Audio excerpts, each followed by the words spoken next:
नमस्कार दोस्तों, आज मैं ऊंचाई एवं दूरी का क्वेश्चन नंबर 5 को हल करने जा रहा हूं, जो कि क्वेश्चन बोर्ड पे तो मैं नहीं लिख पाया हूं क्योंकि क्वेश्चन की लंबाई अधिक है। इसलिए मैं क्वेश्चन को पढ़ूंगा और फिगर के माध्यम से समझाने का अथक प्रयास करूंगा। ये एनसीईआरटी क्लास 10 का मैथ होगा। इससे पहले यदि आप मेरे YouTube चैनल पे नए जुड़े हैं तो कृपया मेरे चैनल को सब्सक्राइब कीजिए, वीडियो को लाइक कीजिए और वीडियो को शेयर कीजिए और अपने वैसे दोस्तों के शेयर कीजिए जो 2025 में बोर्ड का एग्जाम देने वाले हैं क्लास 10 का, चाहे वो बिहार बोर्ड से हो, झारखंड बोर्ड से हो, मध्य प्रदेश बोर्ड से हो, सभी के लिए फायदेमंद वीडियो होगा। चलिए मैं क्वेश्चन को पहले रीड करता हूं, उसके बाद मैं क्वेश्चन को बनाऊंगा। क्वेश्चन कर रहा है क्या, भूमि से 60 मीटर की ऊंचाई पर एक पतंग उड़ रही है, यानी ये धरती है और धरती से 60 मीटर की ऊंचाई पर क्या उड़ रही है, पतंग उड़ रही है।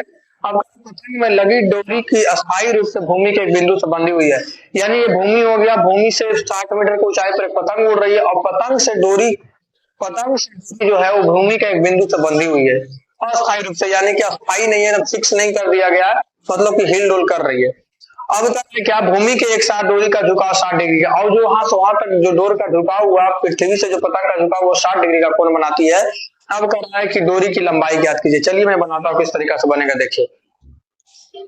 सबसे पहले क्या बोला कि एक भूमि है, भूमि पर एक पतंग उड़ रही है। भूमि पर एक क्या उड़ रही है, भूमि से 60 मीटर की ऊंचाई पर एक पतंग उड़ रही है।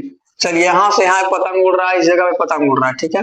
यहाँ से यहाँ तक की ऊंचाई जो है वो 60 मीटर है। कितना मीटर है, 60 मीटर है। धरती तक का ऊंचाई उसका कितना है, 60 मीटर। अब कर रहा है, पतंग तो हमेशा सीधा नहीं उड़ता है, ठीक है, पतंग हमेशा तिरछा उड़ेगा। तो इस जगह पे आपको धागा, यहाँ एक बिंदु इस जगह पे बांधना होगा, धागा इस जगह पे बांधा है, ठीक है, एक बिंदु पे धागा बांधा है।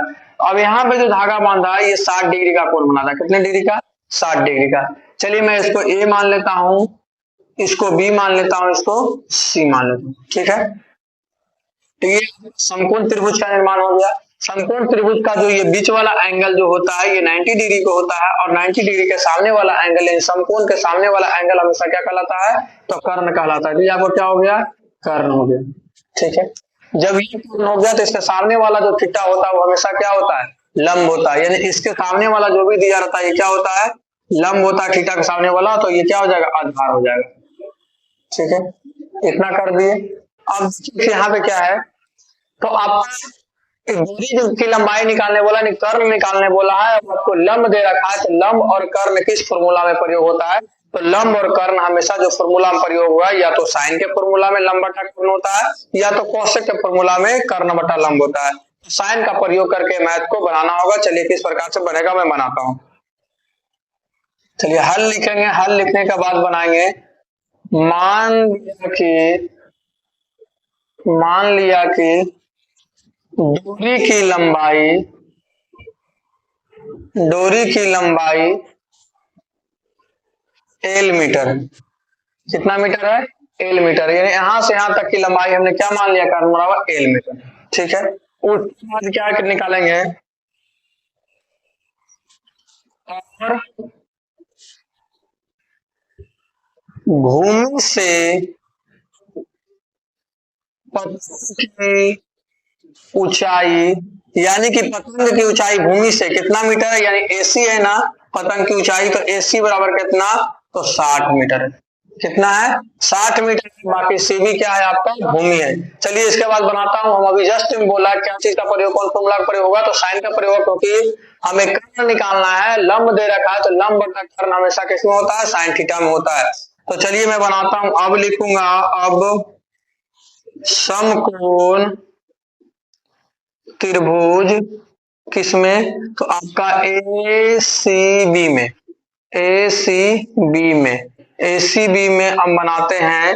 तो समकोण त्रिभुज यानी कि साइन थीटा का प्रयोग होगा। तो साइन थीटा बराबर होता है क्या, लंब बटा कर्ण, सब कोई जानते हैं। चलिए इधर बनाता हूं, तो साइन के जगह पर साइन हो जाएगा, लेकिन थीटा की जगह पर आपको दे रखा है, कितना दे रखा है, तो 60 डिग्री। तो मैं थीटा की जगह पर रखता हूँ 60 डिग्री। अब देखिए लंब के जगह पर आपका क्या है, तो लंब के जगह पर एसी, कौन क्या है, एसी, मैं लिख दिया यहाँ पे एसी। उसके बाद कर्ण के जगह पर क्या है, तो कर्ण के जगह पर ए बी है, तो मैं लिख दिया क्या, ए बी। अब देखिए साइन 60 डिग्री का मान कितना होता है, तो √3/2 होता है, मैं लिख दिया √3/2 बराबर एसी बराबर कितना दे रखा है, तो एसी बराबर दे रखा है 60 मीटर, तो मेरा दिया ऊपर क्या 60 मीटर बटा में ए बी कुछ नहीं तो ए बी का ए बी रहने दीजिए। तिरछा तिरछी गुना हो जाता बराबर में तो गुना कर दीजिए। चलिए तो गुना करते हैं तो देखिए कितना होगा, ए बी में √3 से गुना होगा तो ए बी √3 यानी √3 ए बी हो जाएगा बराबर 60 में 2 से गुना करेंगे तो 60 दूना यानी 60 दूना 120 हो जाएगा। हमें ए बी निकालना है तो ए बी निकालने के लिए 60 दूना 120 हो गया। ये नीचे ऊपर गुना में है, नीचे क्या हो जाएगा भागा में हो जाएगा। इतना आ गया क्या डोरी की लंबाई, लेकिन नीचे √3 है तो इसका परिमेयीकरण कर देते हैं। क्या करते हैं परिमेयीकरण, लिखेंगे हर का परिमेयीकरण करने पर, परिमेयीकरण हर का परिमेयीकरण यानी कि 120 बटा √3 है जो इसका हर रहता है उसी से ऊपर में गुना और उसी से नीचे में गुना करते हैं जाएगा तो ये हो जाएगा 120 √3 और नीचे में √3 गुने √3 है तो देखिए आप करके दिखाते हैं। √3 गुने √3 करेंगे तो √9 होगा, √9 का वर्गमूल होता है 3 यानी इसके बराबर डायरेक्ट क्या हो जाएगा तो 3 हो जाएगा। मैंने इसके बराबर क्या लिख दिया 3 लिख दिया। अब क्या करेंगे तो कटता है तो काट दीजिए, 3 से 40 बार में कट जाएगा तो यानी कि डोरी की लंबाई 40 √3 हो गया। लिखेंगे अतः डोरी की लंबाई यानी डोरी की लंबाई L बराबर कितना आ गया तो 40 √3 यानी डोरी की लंबाई आ गया 40 √3। बहुत बहुत धन्यवाद दोस्तों मेरे यूट्यूब चैनल से जुड़े रहने के लिए। इसी प्रकार वीडियो को लाइक कीजिए, चैनल को सब्सक्राइब कीजिए और अपने दोस्तों के पास शेयर कीजिए। चलिए मैं हट जाता हूँ, आप स्क्रीनशॉट ले सकते हैं।